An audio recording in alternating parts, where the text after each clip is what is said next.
Two years after the deadly pandemic, we, the students of Euroschool Chimney Hills, are gathered here to observe and celebrate the annual day. Your presence has enhanced this day even more. We are eager to present our power-packed performance by our talented mates, backed by our super supportive teachers and the entire team that has gotten our back during the complete period of our preparation. We hope you enjoy the performances. Your encouragement is fuel to our inspiration. Every city in the world has a background, has a story. So why did we pick Bengaluru? Bengaluru is multicultural.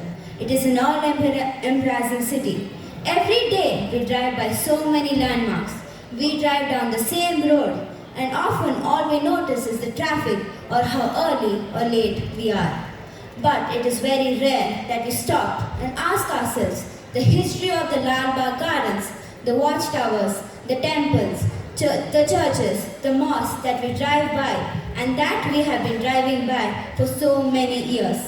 These landmarks have stood and have grown with us for generations, and we thought it would be very interesting for you to know about these areas.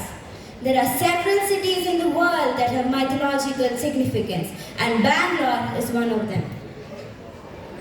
It is said that the army of demons was troubling the city and its people, and Draupadi, along with the Veerakumaras, defeated them. As she was returning to her home, she was requested to stay back.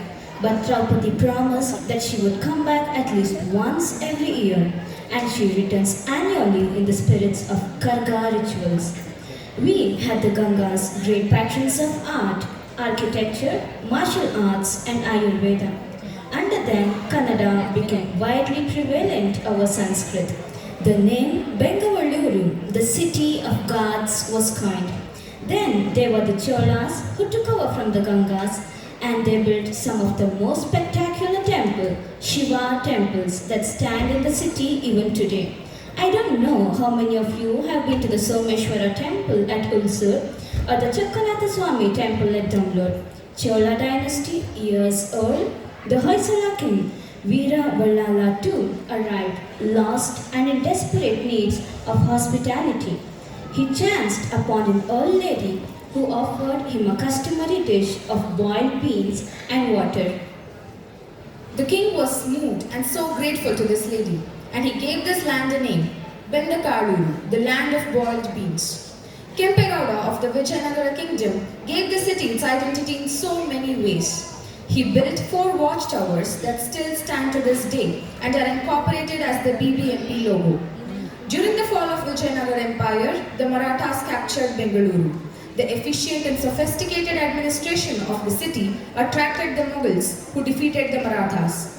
So the city was handed down to the generations of Mughal dynasty, till it finally came into hands of Aurangzeb, who sold the city to the Wadayars for a massive princely sum of lakh rupees. The Wadayars were accomplished exponents of fine arts and great patrons. Their queen mother had a particular interest in women's education. During their reign, the Mysore kingdom was one of the richest in the Indian subcontinent. They have contributed too much to the culture. Ever wondered why it's called Carnatic music? The best fact of Bangalore is that in spite of so many successive rulers and dynasties, the city itself was never ruined. The rulers, in fact, often chose to forfeit the kingdom rather than to go to war. Krishnaraja II handed over the city to Hyder Ali, and then the kingdom of Mysore became a major power in India. We had one of the most powerful navies in the world. Hyder Ali and then Tipu Sultan were great patrons of architecture. One of the greatest gifts to Bangalore, the Lal Bagh Botanical Gardens that stand to this day. The British killed Tipu Sultan. They annexed this kingdom. They conveniently segregated the city of Bangalore into separate communities. We had the cantonment areas, and then we had Bangalore with its old world charm like areas, Malleshwaram and Basavanpudi. We had Coop Town, Tom's Town, we had Shivajinagar, which were all segregated back in those days. The British have left behind this legacy for us.